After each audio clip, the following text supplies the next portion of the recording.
Kiai Haji Muhammad Yusuf Kamal.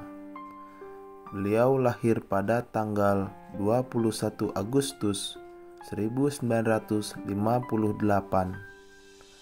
Beliau merupakan anak kelima dari 9 bersaudara dari pasangan Bapak Madhi dan Ibu Hatijah. Di usia yang ke-15 tahun, setelah menyelesaikan pendidikannya di tingkat sanawiyah, beliau memilih untuk fokus menempuh pendidikan di Pondok Pesantren Salafi selama 8 tahun. 4 tahun lamanya beliau menimba ilmu kepada Kiai Haji As-Suyuti Cilengsir dan Kiai Haji Abdurrahim Cilengsir. Lalu beliau melanjutkan menimba ilmu kepada Kiai Haji Syarhidin Bangkonol selama setahun dan juga kepada Kiai Haji Pudoli Cimanggu selama 1 tahun.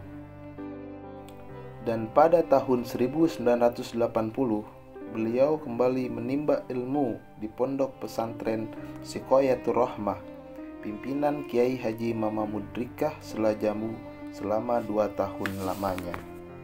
Setelah menyelesaikan masa pendidikannya di pondok pesantren, Allah pun mempertemukan jodoh beliau di usia yang ke-24 tahun.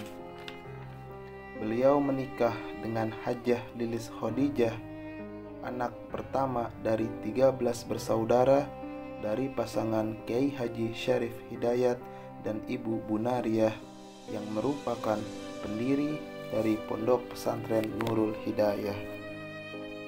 Setelah menikah, beliau pun dipercaya penuh untuk mengasuh Pondok Pesantren Nurul Hidayah dengan keilmuan yang sangat mumpuni dari berbagai macam pan ilmu. Dari hasil pernikahannya, beliau dikaruniai 6 orang anak, namun sayang 3 di antaranya meninggal dunia di usia yang masih sangat kecil. Adapun anak-anak beliau yang masih ada hingga saat ini yaitu Ustazah Neng Lailah Mu'arafah, Ustazah Ai Rafiqoh, dan yang terakhir Kiai Asep Romli Hidayat. Di tahun 1987, mertua beliau Kiai Haji Syarif Hidayat meninggal dunia di usia 65 tahun. Dan sepeninggalannya, Pondok Pesantren Nurul Hidayah pun sepenuhnya dipimpin langsung oleh Kiai Haji Muhammad Yusuf Kamal sesuai dengan apa yang telah diamanatkan oleh sang mertua.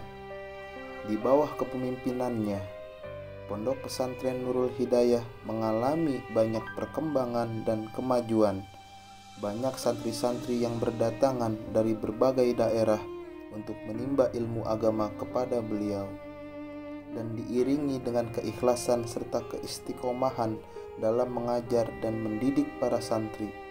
Alhamdulillah, hingga detik ini tak sedikit para alumni-alumni beliau yang telah berhasil melanjutkan estafet keilmuan dengan mendirikan pondok pesantren di daerahnya masing-masing.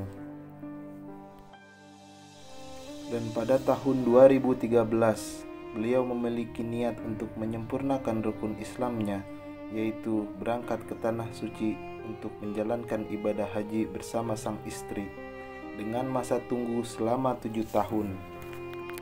Namun, di tahun 2020, ketika masa keberangkatan yang telah dijadwalkan tiba, ternyata pandemi virus corona pun menyerang dan keberangkatan haji pun ditunda hingga batas waktu yang belum ditentukan. Setelah melalui penantian yang panjang dan beberapa ujian dan cobaan, dari mulai penundaan keberangkatan karena pandemi hingga kondisi fisik beliau yang mulai sakit-sakitan, bahkan beliau sempat dirawat beberapa kali di rumah sakit, namun alhamdulillah pada tanggal 11 Juni 2022 dengan izin Allah, beliau bisa berangkat ke Tanah Suci untuk menjalankan ibadah haji bersama sang istri.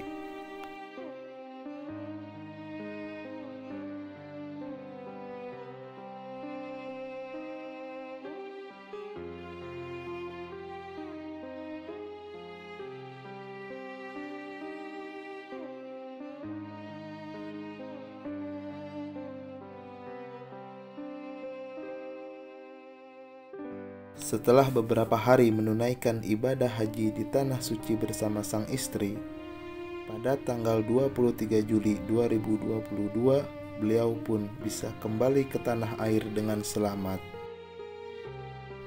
Antusiasme masyarakat yang begitu tinggi ketika menyambut kepulangan beliau.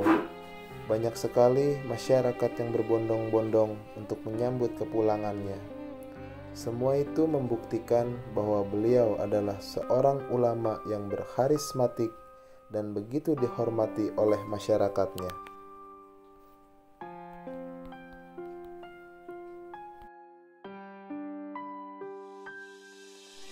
Di penghujung tahun 2022, tepatnya pada tanggal 28 Desember, beliau dirawat di RSUD Pelabuhan Ratu dan didiagnosa mengidap penyakit ginjal.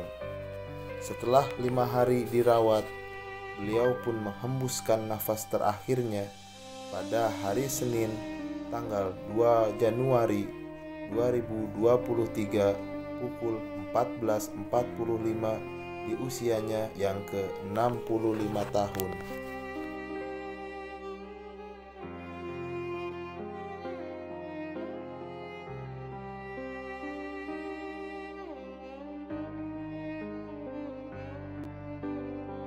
Semoga semua jasa-jasa beliau bisa menjadi wasilah atas turunnya rahmat dan maghfirah Allah kepada beliau. Kini sang guru pun telah menghadap kepada kekasih sejati. Murid-murid mengantarkan dengan tangisan kesedihan, namun penduduk langit menyambutnya dengan senyuman kebahagiaan. Sekali lagi, terima kasih dan selamat jalan, Guru.